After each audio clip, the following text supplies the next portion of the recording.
அம்மன் அலங்காரம் தினம் தினம் காண வரம் வேணும். அம்மன் அலங்காரம் கண்டு விட்டா நம்ம போற தீரும்.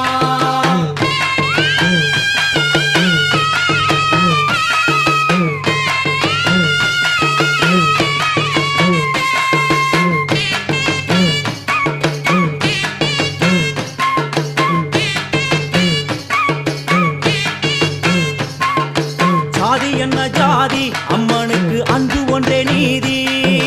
ஜாதி என்ன ஜாதி அம்மனுக்கு அன்பு ஒன்றே நீதி. பெரிய பாளையத்தில் வந்து பாருங்கம்மா